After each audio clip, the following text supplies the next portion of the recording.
Như Lai phân biệt Tôn Ngộ Không thật và giả như thế nào?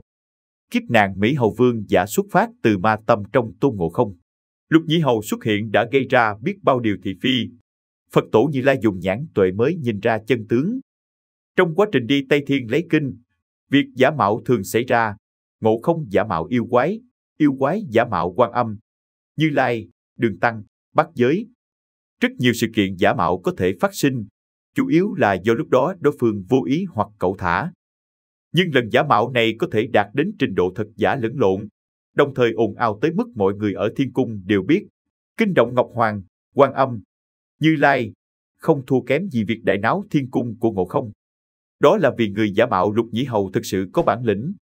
Nếu nói Tôn Ngộ Không là con khỉ thứ nhất thiên hạ, thì con khỉ Lục Nhĩ kia là kẻ giả mạo đệ nhất thiên hạ.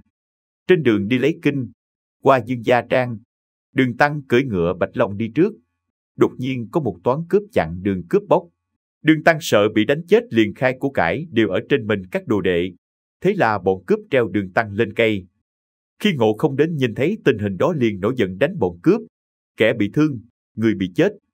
Đường Tăng tức giận đuổi Ngộ Không đi. Ngộ Không đành kể khổ với Quan Âm Bồ Tát. Mỹ Hầu Vương thật giả, kiếp nạn lần này là do Lục Nhĩ Hầu giả mạo Ngộ Không. Người đọc phân tích tỉ mỉ sẽ thấy, Lục Nhĩ Hầu không phải vừa xuất hiện mà tìm cơ hội xuất hiện. Sớm không đến, muộn không đến, nhằm đúng lúc Đường Tăng đuổi Ngộ Không đi mới xuất hiện, đồng thời đây cũng là địa bàn hoặc hang ổ của Lục Nhĩ Hầu. Hắn đánh bị thương Đường Tăng, cướp hành lý, là chọn lúc nội bộ thầy trò Đường Tăng phát sinh mâu thuẫn để hành động. Xúc xỉm chia rẽ người khác, thường cũng không vô nguyên cớ, mà sẽ mượn mâu thuẫn nội bộ để đánh vào. Đội ngũ lấy kinh xuất hiện nội loạn đã dẫn đến ngoại xâm. Ngộ Không sau khi đánh chết đứa con ác độc của Dương Lão Hán, mâu thuẫn càng lúc càng được kịch tính hóa. Đường Tăng trách Ngộ Không hành hung bất nhân, Ngộ Không trách Đường Tăng đã quên hết công lao diệt trừ yêu quái của mình trong suốt chặng đường đã qua. Khi Lục Nhĩ Hầu xuất hiện, càng khiến cho cái nhìn của mọi người chuyển hướng, đem hết tội hành hung giáng họa cho Ngộ Không. Ngộ Không thật, tức Mỹ Hầu Vương rất trọng nghĩa khí, sự tôi luyện không ngừng được trải qua trên con đường đi lấy kinh càng khiến hắn trưởng thành. Lục Nhĩ Hầu là đối thủ vô cùng mạnh mà Tôn Ngộ Không đã gặp phải. Nhưng điều thú vị chính là con yêu tinh này có thể thành công đánh cướp Đường Tăng nhưng lại không ăn thịt Đường Tăng, cũng không muốn thành thân với Đường Tăng, chỉ cướp hết hành lý và thông quan điệp văn mà thôi.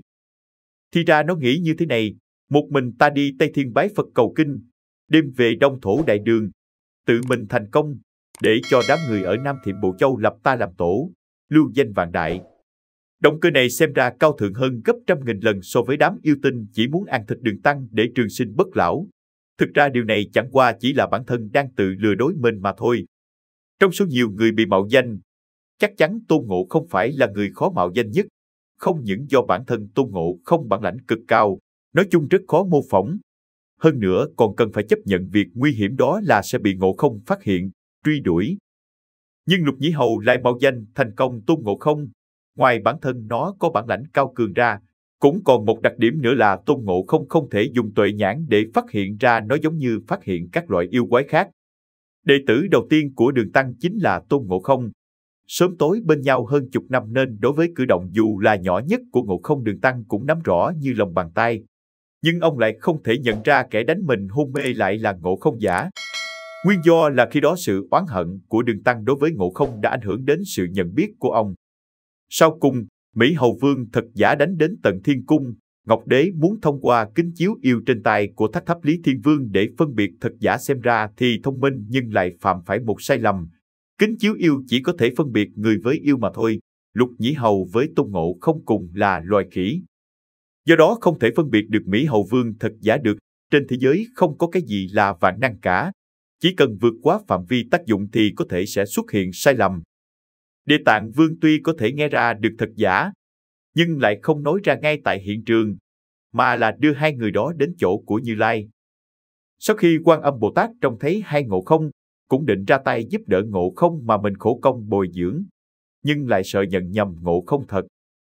Chính điều này đã ảnh hưởng đến sức phán đoán chính xác của bà. Như Lai có thể phân biệt rõ ràng, không hề hồ đồ, Phật tổ không yêu không ghét, không tồn tại vấn đề tình cảm thân thuộc ở đây. Con người chưa chắc có thể làm được điều này. Loài người thường thì ăn uống ở thế giới loài người, sẽ có thất tình lục dục, nhận thức khó tránh khỏi việc nhầm lẫn. Nếu cần một người có sức phán đoán chính xác, thì cần phải loại bỏ nhân tố tình thân gây nhiễu này đi, thì dù khó đến mấy cũng có thể làm được.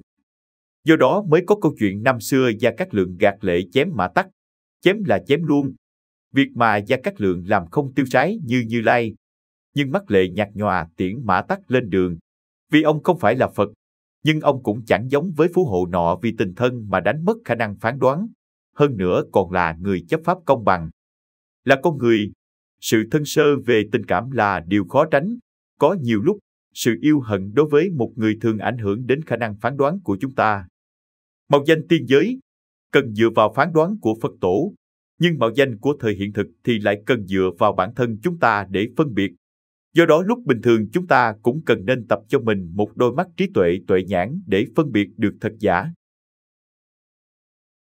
Video chúng tôi đến đây là kết thúc.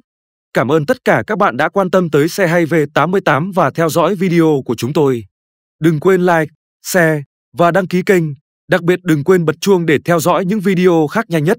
Một lần nữa xin cảm ơn tất cả các bạn.